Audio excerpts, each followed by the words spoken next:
This is a dream. You've seen gyms like this. This is a country gym out in the middle of, well, nowhere, which is the best place to be sometimes.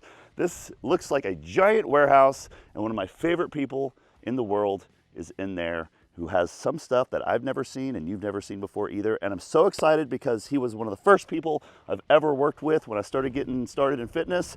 And yeah, we got Mark Bell's home gym. Let's go see what we got. We got to find Mark. There he is. Hey. Yes, we got to do the What's fake hug. What's up, Mr. Murphy? I already got super excited. I saw him earlier, so I got to get a little bit. Mark! Hey, good to see you, man. Whoa. What's going on with those lats? They're big. Oh, okay. Yeah. What's with the weight vest? Yeah, just a little weight vest. I like to chuck it on here and there. It's only like 15 pounds. Yeah. Why not? There we go. Make life a little heavier once in a while, right? You made life really heavy with your career, man. God, you've done everything. I've done a lot of different things, yeah. Yeah, look at his powerlifting. Like, look at this stuff on the screen. It's pretty insane. He's done bodybuilding, got shredded. You've tried basically every diet, including new ones. You're really open-minded. That's one of the coolest things about you is you'll just dive in and try things if they look exciting or new or useful for you. And you take what's useful and just get rid of what's not for you. And that's what we're going to find here, I think, today is this new? This facility is about a year and a half, 2 years old. Yeah. And you moved from, you had your super training gym. Yeah. And then now you kind of come back, pulled it to your... Had super training gym, had a free gym for 10 years.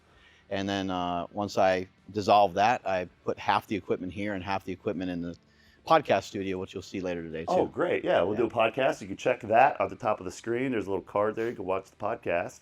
Can we start with the craziest thing I think is in this room, which is the world's most expensive treadmill? This is called the Z Tread. It goes up to 30 miles per hour. Wait, that's faster than Usain Bolt can run. Yeah, and so it will just kick you out and blow you right out of the gym. The incline goes up to, I think, goes up to 40. So it goes all the way up to here. I can show you. Yeah. So when did you get this? This is new. This is brand spanking new. Okay. For to help me with some of my running goals. I'm 48, and when I turn 50, I would like to be able to run a 400 meter in under 60 seconds. You ready to run a little bit? Sure. 1, 2. Oh, good. This is crazy. You got the thing Brian Shaw has. Oh, yeah, the big vibrator. I got it because of Brian Shaw, yeah. Yeah, it's... the sex swing. Yeah, the giant... I've been looking into vibration trainers and the benefits of it for maybe in the morning just to kind of loosen up. Yeah, wake the body up. Is this what... Do you use that for this purpose? You can use this. This can be like an activation. Let's say you're going to do your sprints that you just did. Yeah. We might crank this guy up, especially on a day where, some days you just feel like a little bit more beat up than others. That's where I'll use it the most. I'll just come in here. If I'm going to do some pressing movements, do some incline dumbbell bench or some bench pressing or whatever it might be, I'll just sit here for a minute. Even if I'm just like waiting for some friends that are going to come over and lift with me too. Yeah. I'll just kind of hang out on here. But yeah, you can hear it starts to get your voice going kind of crazy. Look at that. That's weird looking. Ed Cohn's watching you. Hey. Okay. Oh, that feels really good right here. Yeah. Oh man, my calves are a little bit sore from running uphill with Chris the other day. Chris is fast. Chris is explosive and strong too. He's the most unbelievable athletes I've ever met, honestly. Talk about your Sandbag collection over here. Oh, Holy yeah. shit. Yeah, I've been getting more into crumb or sand, depending on which one, I guess. Yeah, I have these loaded with lots of different stuff. Some of them are some of them have rice. Rice. Well, if you're hungry, trying to work out. Actually, no, I was reacting because I think it's smart. I never actually thought about filling a sandbag with rice. So rice is nice. It will make it almost half the weight. Okay. So if you have a 200-pound sandbag and you want to stuff it up and have it be real full, but you're like newer and you haven't messed with sandbags much. Yeah. If you fill it with rice, it will be probably not half, but probably close to half. Or you can do a mix. You can do a little bit of rice and sand. So do you think rice is the in-between sand and crumb rubber? It's like that. Oh, yeah, the rubber is very, very light. Yeah. Rubber's light, the sand's heavy, and the rice is in between. It's Correct. The Goldilocks of... Correct. That's cool. I didn't even think about filling a sandbag. That's useful to know. So yeah, and a lot of this stuff that I have, a lot of them don't have, like, I don't even know what they weigh. Yeah, I love these. I've gotten into these more recently and just kind of, walking with them and stuff like that is just, it's just fun. Yeah, no, I was Try to having be able to like manhandle stuff. It just feels cool. I was having a blast with these about last year, and then I tore my bicep on shit. one, so I was just like, oh Jesus Christ, not another torn bicep. That was my second one, but it was on a I was doing sandbag clean to shoulder workouts every 3 or 4 days, and I was 240 was my weight. I was doing a Dan John style, just like you keep the weight the same, you just do better reps. So I was doing 10 singles, and it was just one motion, and then I felt great. Yeah. I was doing good. I was like, I'm kicking ass this workout, and like the fourth single, Yeah, and that was it. You I gotta know. be careful, guys. Like I'm pretty new to this stuff, so just because I have a background in powerlifting and stuff doesn't really mean anything when it comes to a different sport and when it comes to a different activity. So this is pretty light, but I can get a great workout from this guy. Walking with it, or shouldering it. Like this is plenty. So I'm not like, oh, I need one to be 200 pounds heavier. Yeah, you don't have to use the weights that the strongmen are using, and just because they make a 420 pounds bag doesn't mean you need to fill it and use it. I love these guys too. These are SandBells. Yeah, what is this? These So- you grab them or something? Or? Yeah, so you can grab them, and it's a lot of grip work. You can shot put them. You can clean them. Oh yeah. Oh. Oh, there you go. Whoa. Darn. What was that? That's 50 pounds. Yeah. That's not bad. Oh, this is just nice just for like grip purposes and stuff too. The 30, like, go ahead and give this guy a good throw. Okay. And just, it feels different, because it's like the sand is moving as you go to chuck it. Oh yeah, because when you push into it, it kind of like comes through your fingers Yeah. a bit, and then it launches. And you sort of feel it when you throw something like this. You can like bail it or something, but when you throw something like this, when you let go, kind of just feel it through your whole body. Normally, people don't normally throw things that are 30, 40, 50 pounds. You normally only throw med balls that are like 6 pounds, 8 pounds. Do these come Stuff like loaded that, when you so- buy them? Yep. Oh. Yeah, we got the rolling mirrors. Now, how about the? I just bring these everywhere with me. Look, Yeah. walking down the street. See, I'm a little jealous because yours still look good. Mine, I've thrown shit into them and they've been knocked over. And I got a trick for you. Oh, So this is something that me and David Herrera figured out together during the winter months when it's harder to get sun.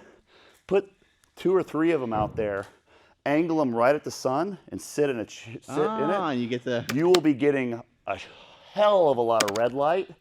Just blast it all over your body. You can feel the heat. It'll be 10 degrees outside. You'll be sweating. I mean, you got the B-roll. It's been playing in the video most of the time, guys. You can kind of see a lot of the stuff that's familiar. Those are good, excellent choices. You also have another room over here and a volleyball court. Want me to just kind of take you through and just talk a little bit about some of the Yeah, stuff? please, please. So, right here, got the GripBells. Yeah. These are. Are these new? I haven't seen these until like this these weekend. Been around for a little while. I wish I could remember the guy that gave them to me, but he came from Reno, I believe, or from somewhere in Nevada, and he dropped these off at my gym, and I'm forever grateful to him because he gave me a whole set. I have half of them here and half of them at my other gym, and it's just nice because you can just do different stuff with them. Obviously like curls and presses and all kinds of different stuff like that. Or you can kind of hold them down here and you can do different work that way. Or you can kind of work on like, your grip strength or wrist strength, or it's just like really just limited to like whatever. Look at the leverage right there. Right? Yeah. I was surprised because it's like you got dumbbells, you got kettlebells. Also, look at this. You stuff, got, a little bit of that WEC stuff. Yeah, yeah. But there's just another Right? GripBells, like another one that I didn't think of. There's some And I ones like out there. these. I like these a lot too for farmers carries. My wife works out in here, and she. So initially, this was supposed to be my spot. Okay. Okay. And the other spot, which I'll show you in a minute, that has a volleyball court in it, that was supposed to be mine too, right? But then I got overrun and taken over by these women, my wife and my sister-in-law. Yeah. So my wife comes in here and she trains. She was like, "Oh, I'm just going to train with a couple friends." Yeah. Which that's what I do. I train with like 2 or 3 friends, like just like a normal workout. A couple buddies come over and we shoot the shit and we lift. Yeah. She has like 15 people here. Whoa. This whole parking lot is like full twice a week.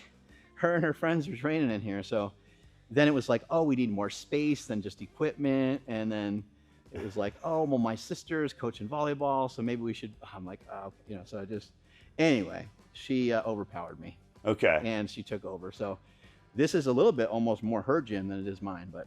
Well, you have to just build another gym. A lot of those. It's not a bad problem, right? Yeah. That's a good solution, though. That's right. A lot of those ladies love using the GripBells as well. What are they using for? The same stuff? Yeah, same stuff. Farmers carries, overhead walks, stuff like that. Mm-hmm. Then we got just these dumbbells here, but these dumbbells I got made a long time ago, and so it has the original Slingshot logo on it. Yeah. And this font right here, if it looks a little familiar to anybody, that font that's used in the Slingshot is from a slasher movie, a famous slasher movie.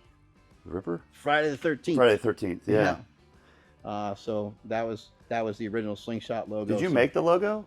Yeah. You made it? Mm-hmm. Oh, good. That's cool. And then just we got, you know, regular, less weight. We have the ToePro right here, which is a favorite of mine. Let me see that. I've been using a lot. This is it's usually more of a barefoot product. Okay. You want to give it a try? Yeah, of course. Squeeze down as hard as you can. Yeah. On the ToePro, because the ToePro product, the thing is like foamy. Yeah. And then now you're gonna do like a standing calf raise. Oh, I love it. I love it. Yep. You know, because I've always thought like I do this right when I walk and I warm up my feet for acrobatics and stuff, or any sort of balance or any sort of like footwork training. But this is the only tool I have is just to grab the floor. Right. Yeah, this is a tool that I could actually do more with. It'd be hard when you do like a lot of repetitions.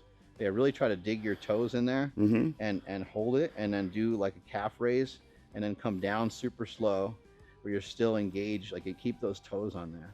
I'm gonna go get one. This is like a rice bucket for your toes. Yep. You know how popular rice bucket training is. Everyone won't shut up about it. And it's like, this thing is great. I have it in my feels kitchen. good. I have it in my kitchen. It's like right next to it. I kind of balance on one thing. Yep. Yeah. And I just kind of just sit here and just do these like single leg calf raises. But your calves, like I've never experienced my calves going on fire more than with that damn thing. This is a product you were asking about a little earlier. This is my shake strap. And actually this one's like a prototype one. It's got like a date on there, but go ahead and give that a guy a try. Have you messed with these before? No, I haven't. So a shake strap, guys, is like, it's a handle, but it's not like a band, and it has a little bit of a stretch, right? Yep. I guess you have different resistances as well, and you get this on markbell.com or markbellslingshot.com. That's it. Yeah. Okay, so curls, you just... Yeah, curl or like a row. It kind of depends on what weight is on there. Like if you have an insane amount of weight on there, the product will be stretched pretty good, but it just sort of depends on the weight. The way I like to use that sometimes is to like get like a mid pull and like hold and then pull again, like type thing. But yeah, it's a slight oscillation is what you're getting. Well, look, Brian, come here, look at this. So watch it. This is before tension is added to it, so you can see it's about, it's about the length from my finger to my thumb. Now watch it. See? Look at the stretch it has. So that's about, it gives you that little bit of extra, and then that, like you said, the oscillation in there, when you're pulling it, kind of gives you a little bit of a, I guess, chaotic feedback. What would be the term? Yeah. I'm not sure. Yeah, a little bit of feedback, and then also what most people report is that they feel that their joints feel better when they utilize these versus just using like a bar. So why did you invent that? I understand the story of why you invented the slingshot. You tore your pec. You needed to figure out a way to continue bench pressing training because you're still competing. How did this invention come to be? This invention came to be, I was messing around with some different stuff for like tricep push downs, and I had an elbow injury that was bugging me. And I took some bands. I hooked some bands through here, and I was doing some like press downs and stuff, but it was hard for me to get like the right tension with the bands. It's hard for me to like kind of loop it through and everything. And the main thing was the bands just make your hands stink. The bands are kind of like that vanilla smell? Yeah, that weird whatever factory rubbery smell thing is that's going on. So I just wanted to create something a little bit different. I thought like if I had like one part of it stretched, the rest of it solid, I wanted to kind of see what it did. And so I started to prototype it. And as I made it and had a bunch of other people test it out, they were like, oh, this is like no brainer. This is amazing. So, on here, I use it for tricep stuff. Ooh. But you see Get over here and look at Mark's tricep, man. You see how this thing jumps each time too? Yeah. So when you add that velocity to it and you get the terminal, there's a little bit of stabilization that happens too. Yeah, so it's just shaking a little bit. Yeah, I gotta try that. Yeah, and we make different lengths of that one. Oh, okay. I like. Yeah, the row is like. I'm sorry, the row is okay, but this is cool. Nice. I like this. Oh, it took. You know something's good when you just do one rep and you start to get chill bumps from it. Holy crap, man! Oh man. Yeah, it just targets. Oh, that's so cool. Yeah, it beats the hell out of the tricep rope, you know. Yeah, the rope, man. That's right. I'm gonna get a whole pack of these. I'm gonna have these everywhere. I'm gonna have them in my barn. I think if you use these, you have an opportunity to maybe get big for once in your life. Yeah, no. Nah, probably not. It's perfect, Mark, because it's not so much that it's this goofy, like, stretchy band rubbery thing, but it's not stiff. It's just enough. So you got the single handles, you got this long strap loop and I have handle. a short one that's the same as that one. And I also have single handle, which is that yellow one that's right there. Yep. There we go. Yeah. Yeah. When I make stuff, a lot of times I make stuff with the intention of like, the public's going to tell me what this is. Oh. You know what I mean? Because like, you know, I made this and it's like, well, what's the point in making that? Well, I don't really know yet. Like, let me make it and let's put it out there and let's see what people think of it. Yeah. And then so people will send me videos all the time like, oh, I use it for this. And I'm like, I never even thought of that. You like inventing things. I do. You're an inventor. I am. Yeah. I am. I actually had like, you know, people recognize me for all kinds of stuff. And one time, the first time I had was, you know, a couple years back, but the guy's like, oh, you're that inventor guy. And I just walked away from that feeling so good. Yeah. I was like, that feels so neat. Like no one's ever said there. It was like powerlifting and that's cool. Getting recognized for those things. But being recognized for being an inventor is kind of a cool thing. It's amazing. Yeah, I didn't know you actually made the old slingshot logo too. Yeah. It's got a creative, you got some creativity in you there. I mean, and the, you know, Rogue Fitness sells the, that black and red monolift piece. That's something I created with them. You created that? Yeah. Those? The monolift handle that. Do you get royalties from that? I do. Ha! I do. Yeah! And I also made the wagon wheels, those giant. You made those? Those giant plates. And then they make the 70-pounder, the big bumper plates and stuff like that. You made those? Holy shit, man. Yeah. I guess a lot of the stuff that you invented ends up in other ecosystems, other places. Well, like some things aren't they're not my wheelhouse, right? So like, I don't know how to make a plate or make one affordable, affordable to anybody. So I went to Rogue Fitness, and when I went to Rogue, initially they didn't kind of understand what I was talking about, and so I was like, you know what? If I get this made, I'm gonna get this made locally, and then I'm gonna show them what I'm talking about. So I got it made locally, and the thing just looked impressive. It just looked gnarly, and I put it right next to one of their 45-pound plates. And Rogue Fitness likes to build stuff big. Their stuff is rugged and tough and stuff. And I sent them the picture, and they went, oh, that's what you're talking about. And they're like, we'll work on this, you know. But I had to like, so the point in sharing that is that you have to really show somebody the actual intent of what it is you're trying to make to get them to buy into it. Cardio pieces, got the concept too. Love it. I have one. I want two of them. I want one in one area of my house and another in another. Yeah, the ski G's feel so good. They're great. Do 15, 20 calories on there. Do that in between doing lateral raises and curls or something like that, and you got a killer workout. I don't know what this is. This is like a mountain climber thing. You want to try it? Yeah, and it has different resistance. So sometimes the more or less resistant, like less resistance make you go faster and it's more body weight. But if you have more resistance on there, it's a little bit nicer on your body when you're like a bigger guy. And you can grab this. Yeah. There we go. Push and pull with your arms. There you go. So right now he has to kind of push and pull with his arms and his legs. You know, I know the skier goes full body and the bike is full body, but this is full body in like a different way. I think for cardio, for larger guys especially, it's good to kind of mix the actual this so you don't pound up your joints too much. Yeah, so many people have found it's so funny because so many people made fun of the elliptical for so long. Oh, I love them. And now you see like that becoming more favorable because it's like, well, I can get my heart rate to like 150 or 160, which you got to be working your ass off on there to do that. Yeah. But it's of no cost to your joints. No, it's because it's all smooth and fluid. Yeah. Can I jump on this guy? Absolutely. Because I have the Schwinn. I really like it, and I'm always looking to see what the other ones feel like. Yeah, this one has got this one's pretty powerful.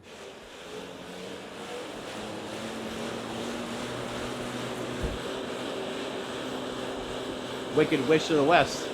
Huh? Wicked Witch of the West. Oh yeah. I think you can crank it. Oh God. Okay. Well, I didn't know you could do that. because a lot of them don't have an adjustment. You just Yeah. go faster, that's it. Oh, here we go.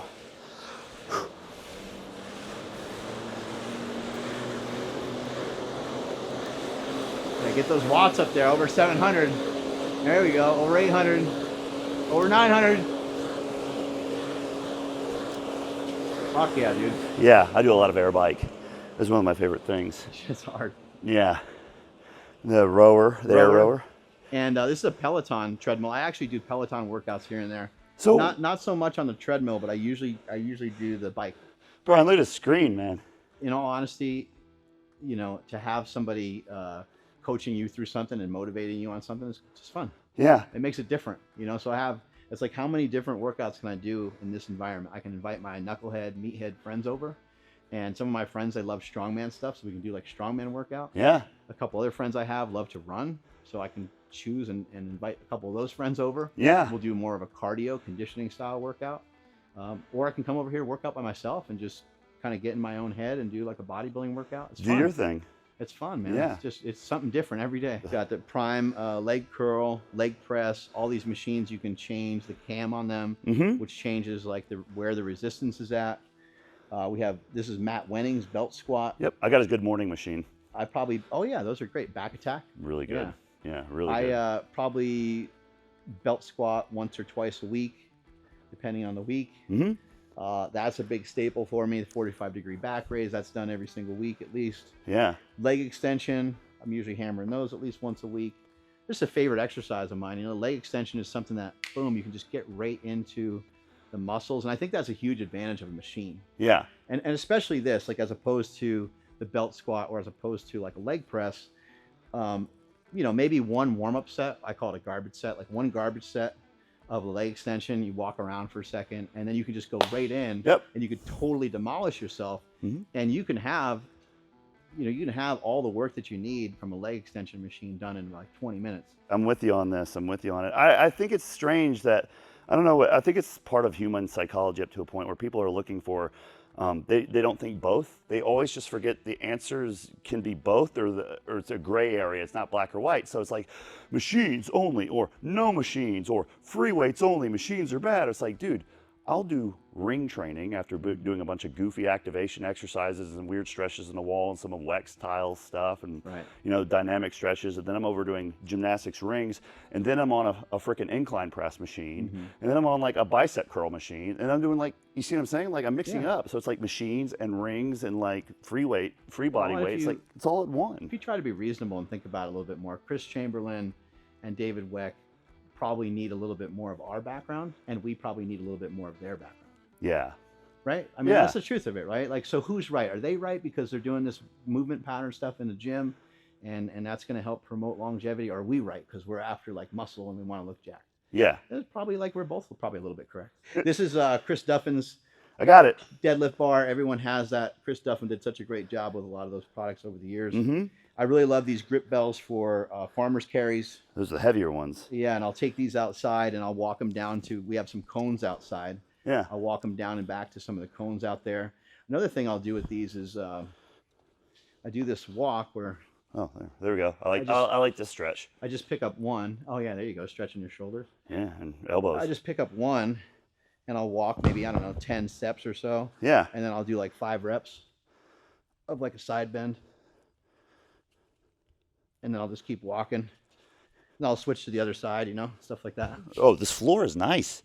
Yeah. What is this floor? Yeah, it's just regular rubber. I mean, nowadays... It's not wood. Yeah, nowadays rubber flooring can kind of look like just about anything. It doesn't smell stupid either. No. I hate the smell of horse stall mats. Oh, I know. Sorry, Massonomics Especially, guys. yeah, in the summer and stuff, they get all gnarly. We're at the Glute Ham Raise. You still use this? I use it all the time. You use it all the time? Yeah. Okay, do you do hyperextensions? I do. Or just glute ham raises? I do regular hyperextensions on here, and I do the 45-degree hyperextensions over there as well. Yeah. You probably put those after running or something. Yeah. Normally they're after running, but like, you know, you get used to it. Like, so for me, I've done stuff where I'll sometimes train my legs first before I go run, and I've done it where I've gone afterwards. It's just different training effect, different stimulus. You like running like you're in water. Yeah, rubber legs. And this, of course, is a bench press, everybody. I mean, You got what's the best you've ever benchmarked? 854. 854. There you go. That's a shirted bench, and then a raw bench was 578. And oh, you got the squat bar over here. oh from yeah, I Kabuki. always You're bench benching press. with a.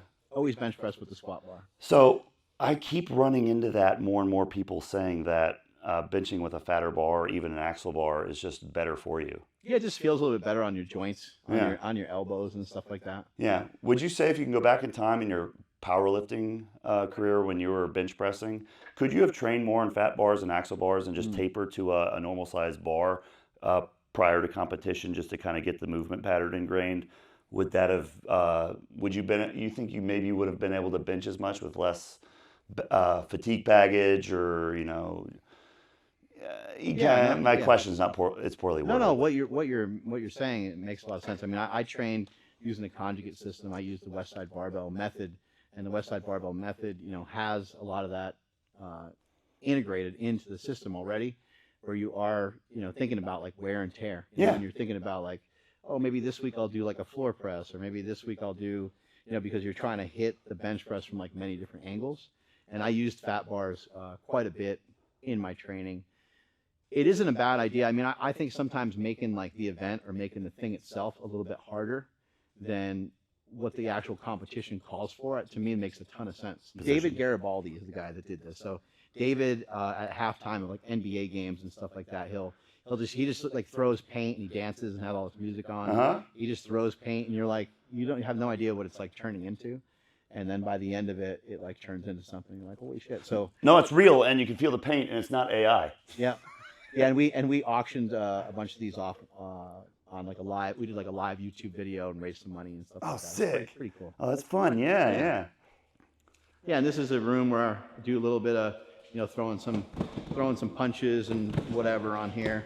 One of my buddies twist kick. used to train some MMA, so he shows me some stuff in here once in a while. And then we have that bag down there. Oh, you got the water bag. Yep. Oh, this is like Pat Mac. Look, dude, look at the rig setup on this. What the Mark?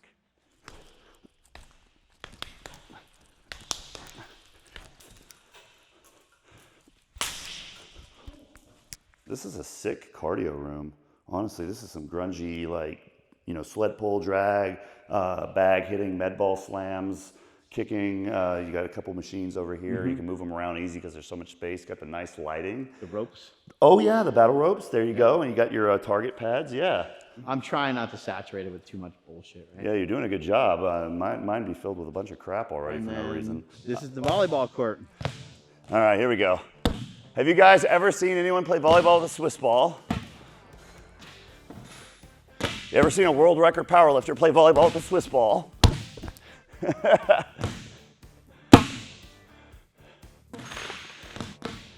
This is very destructive. Oh, yeah. You have a volleyball court in here because your sister-in-law she coaches it? Yeah, that's right. Is sister-in-law? Yep. Okay. So you have kids in here playing volleyball? Yeah, they're usually between like 11 and 16, 17, something like that. Yeah. Is it? It's funny. So I'm in there training. I was going to ask. That's a real class. question. Does it get distracting when you're in there training in there? Are they coming in and out? They come. No, I mean it's all good. But like they come in with their parents, because they're just young. They're young kids getting like dropped off, and so parents are always like, "What is this?" You're probably the most in shape person they've ever seen. Isn't that kind of cool about being in shape? Like somebody that's like 8%, 7% body fat. You don't see that often. It's rare. I was talking with here. We'll cap this video with this. I just chat with you about this. Billionaire is rare, right? Mm-hmm. Being a billionaire is rare. Now, a meathead millionaire might be even more rare. I think that the physique, the physical acumen, the athleticism, the world-class body, like that you've built, that I think is more rare than being a billionaire. I think it is because it's over 30 years of physical capital that has had to develop and accumulate.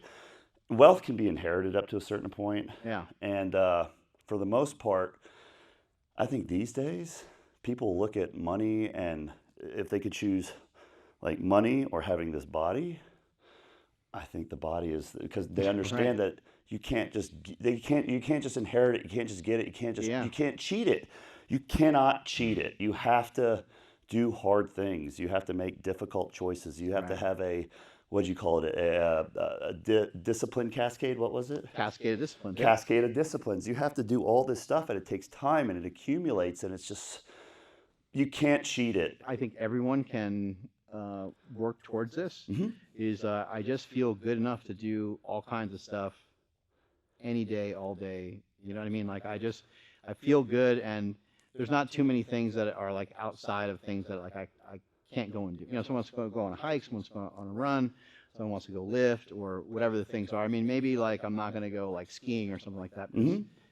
That's not my forte. I've only skied when I was young, and I don't have propensity for that or whatever. But you kind of get my point. Is like I feel good, like knowing that I can do a lot of different things from a physical standpoint. You know? It's when people get older, they lose the accessibility of being able to just do things. Mobility in the sense of they just can't move around the environment and do things. Like I can go over there and I can do some dumb shit that I should not be moving by myself in my backyard if I'm doing some gardening or some yard work. I don't need, I was just like, I feel very capable. Right. You know, it's just like, I don't look at anything like I can't do that. I'll go ahead and try it. My body can do it. It's freedom. It's fun. And then, like I said, I also have different friends that I invite over here, and we work out. And so it's much different than what I was doing when I was powerlifting. But I prefer it now because it's like there's a lot of variety of things I'm doing. Yeah. Can you take me seriously with the party hat on? Yeah. Okay, good. All right, guys. We got a lot more videos and stuff with Mark. You can see cards at the top of the screen, description, as well as all the different things and links and products. And go buy some stuff from him. And yeah, check you in a different video.